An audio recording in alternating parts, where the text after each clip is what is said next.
let's talk about some fifth-year option trade targets for the Browns. We're going to comb through all the players that did not have their fifth-year options exercised by their teams, and could it make sense for the Browns to pursue a trade for one of these players? So, before I look at any of the names, I do want to start things off by saying it's a bit more difficult to trade for a player after the draft is over. And the reason is the team you're trading with, they're giving up a player and they're getting a draft pick that they won't have that year. So not only are they losing a player for 2023, but they're not even getting a draft pick and having that player for 2023. So that GM does not get the player, does not get the player he's going to pick, and he's also short a player for this season. So ultimately, he could be paving the way for the next GM to have a draft pick because he didn't even get that pick this year, and he didn't even get the services of the player on his roster in 2023. So you might have to overpay for some trades before the season even starts. Now, here are the options that were not picked up. Chase Young, Jeff Okudah, Isaiah Simmons, C.J. Henderson, all top 10 picks, all did not have their fifth year's pick up. Chase Young, definitely the most surprising of that bunch. Mekhi Becton, he has struggled with weight issues so far and health issues. Javon Kinlaw has just not lived up to the billing. Austin Jackson, just a first-round bust. Kavon Chasen out of LSU, he has just not looked like an every-down edge rusher. Jalen Reagor has been bounced around a little bit. Kenneth Murray, inside linebacker, has been good, just not great for the Chargers. And the run continues. And this does not even include players, by the way, who are no longer in the NFL. Like, I skipped over Henry Ruggs and Damon Arnett, for example. Cesar Ruiz, the center for the New Orleans Saints, did not have his fifth-year option picked up. Jordan Brooks, Patrick Queen, Noah Igbenogany, and Clyde Edwards-Helaire. So there are 4 players who I did not even include on this list because they were out of the NFL at this point. Talk about 2020 being an all-time awful NFL draft. I mean, those are 15 names right there. 19 if you include the 4 that are just out of the league right now. Majority of the first-round picks are not getting a second contract, it looks like, with the team that drafted them. Awful NFL draft in 2020. So let's look at some potential trade targets, starting with the Washington Commanders edge rusher, Chase Young. Ohio State legend, of course. Chase Young, surprisingly, did not get his fifth-year option picked up. It's not mind-blowing, but if you asked me to predict if you'd get it picked up or not, I would have said, yes, I think they will pick up his fifth-year option because he was the NFL Defensive Rookie of the Year in 2020. And he's not getting his fifth-year option picked up because he suffered a torn ACL in his second season and then was limited to 3 games in his third season. And the Commanders decided, we don't want to make the investment for an extra season to see if you can be one of the all-time best edge rushers, as we thought you would be when we selected you second overall. I mean, the Commanders are an all-time awful organization and franchise, so maybe they're just making a blunder here, and the Browns could capitalize on it, and get an all-time great pass rusher because he was that coming out of Ohio State. That's why he went number 2 in the draft. In his career, 7.5 sacks his rookie season, and then unfortunately limited by injuries in years 2 and 3, only 12 games and 1.5 sacks to show for. So I'm not shocked that Washington looked at those last 2 years and goes, why would we pick up a fifth-year option, another year of that type of play? But if he's healthy and he gets back to his NFL Defensive Rookie of the Year status, you're going to wish you had him for the cheap contract that a fifth-year option would be compared to what he can get on the open market this year if he balls out, okay? On talent alone, I think it is worth exploring the trade and picking up the phone and asking what it would cost to get Chase Young, okay? If it costs a first or a second or a third round pick, at least a first or second, I'll probably pass, right? I've got enough concerns, like, I hate to do this, but the character card, there was some rumblings in Landover about the rehab not going well, and some of it because of Chase Young's actions, and that's why he only played in 3 games in 2022. But we are talking about a guy who had 16.5 sacks his last year in Columbus. Like, Chase Young is an amazing edge rusher when healthy. Does he have what it takes to play for multiple years in the NFL and have that work ethic and determination? Maybe not. And maybe that's what Washington sees in him. And maybe that's why they are looking to move on after 4 years.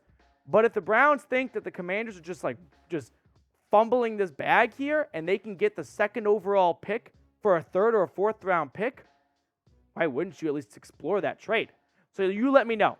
Would you trade for Chase Young? T for trade or P for pass? Give me your thoughts in the comment section below. Moving on to our next potential trade target. This is Arizona Cardinals versatile Swiss Army knife, do-it-all man, Isaiah Simmons. He's an extremely versatile, can I even call him a linebacker? He had snaps last year at defensive line, in the box, so linebacker, free safety, and in the slot as a cornerback. Now, I'm going to put a little bit of blame on Arizona for failing to figure out what his true calling card is. He was a top 10 pick out of Clemson, great athlete, great size, great traits. That's why Arizona took him, and then they never really figured out where to play him. Now, the Browns are still looking for a long-term linebacker. I want to believe that's JOK, but if he's injured this season again, I don't think the Browns are going to see an investment in him for the future if his first 3 seasons all include IR stints on it. Now, last season for the Cardinals, like I said, versatile, probably doesn't do it justice for Isaiah Simmons. Here are his snap alignments. 110 snaps on the defensive line. 297 as a linebacker, we'll say. 53 as a free safety, okay. 409 in the slot. 409 snaps in the slot and 28 at the cornerback position. He was all over the field for Arizona, lining up in a variety of spots. Now, his last 2 seasons, he has not had that pass rushing oomph you probably looked for when you picked him 8th overall. 4 sacks for him this past year was a career high, but he has been available. Like, that's at least one good thing. He played every single game the last 2 years, and he's been a good football player. Has he been a top 10 pick? No, he's probably in that Jed Wills category where he's going to have an NFL career, and he's going to start for a long time. Is he going to be someone who they would pick again at number 8? Probably not. But maybe Cleveland can find a role for him in this linebacker room because they don't have any long-term pieces. And maybe they think Isaiah Simmons is just not being used correctly in the desert. And Jim Schwartz goes, get me this raw potential. Get me that frame. Give me these traits and give me this athleticism at the linebacker position. And I can use Isaiah Simmons correctly. And he can be like JOK on steroids, okay? He could be a hidden gem. He also could be a first-round bust. He's probably closer to the first-round bust status right now in terms of not living up to the expectations for being a top 10 pick. But I still think Isaiah Simmons is a good football player. Like, don't look at Simmons and go, he's washed, he's sucked, he's just a big name. That's kind of the next guy we're looking at. But Simmons is a good football player. Probably not number 8 in the draft, but definitely a starting linebacker or starting whatever in this league. Now, this next guy, he's more or less just a name at this point, and it's the LSU running back for the Kansas City Chiefs, Clyde Edwards-Helaire. He is just coasting off that first-round status and that, like, fantasy football rankings where we keep believing, well, he's got to be good, right? Because he goes early in fantasy football drafts, or at least he did. He was a first-round pick, so there's got to be some talent there, and we can take advantage of it, and we're getting a former first-round pick. I don't think so. Some background information on CEH. KC did not pick up his 5th-year option. The guy was a healthy scratch, if you remember, in the Super Bowl. A 7th-round pick named Isaiah Pacheco was not just on the roster over a first-round pick running back in the Super Bowl. He was their starting running back in his rookie year. So CEH has had a complete fallout. I mean, he's doing everything. It's not a character issue. Like, you read lots of great things about him. It's not an effort problem, I don't think, with Clyde Edwards-Helaire. He had some bad injuries at costly times just as he was starting to get going, it felt like. But he has been first man in, last man out down at Arrowhead for quite some time. It's just not working for him. So if the Browns want to pair Nick Chubb with another running back who has some receiving abilities, Edwards-Helaire could be their guy, and maybe it costs next to nothing to get him, and they see that first-round talent in him. I'm going to pass on him. I know it feels like, well, if you can get even 80% of that first-round talent, this running back room would be insane. No, if he was not a first-round pick, we would not be talking about him.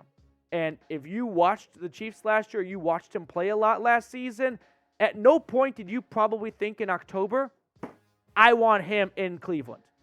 No, I just think he is coasting off that first-round status, and I'm not going to be a sucker to, but he was a former first-round pick. So if you had to pick a trade, who would it be? Chase Young is going to cost you the most. Isaiah Simmons is kind of like the single up the middle, right? It's a safe play. Clyde Edwards-Helaire, maybe he could have that first-round talent with another team, or maybe he just continues to be a first-round bust altogether. I'm going to go with Isaiah Simmons. If you can get him for a fourth-round pick, that could be worth it as a flyer alone to see what he could be with a good defensive coordinator in Jim Schwartz. And all of a sudden, like, there are lots of cases where players just didn't really work out at their first team, weren't used properly or correctly, and another team saw them and thought, man, if we just line him up over here and we get him, like, let him be a pure edge rusher, pass rusher, and stop making him a cornerback, because he's not a cornerback, maybe the Browns could have an all-time great steal right here of a trade. So if Schwartz can find a role for him and you don't have to overpay, I don't even know if a fourth rounder gets it done. It probably doesn't, but there's a new GM in Arizona. I'm sure he's watching this video, so just mute this part, Mr. GM in Arizona. Yeah, fourth rounder, probably not enough, but it's worth at least a phone call. All right, that's going to do it for us on today's show. Thank you so much for tuning in. We'll sign off and see everyone later.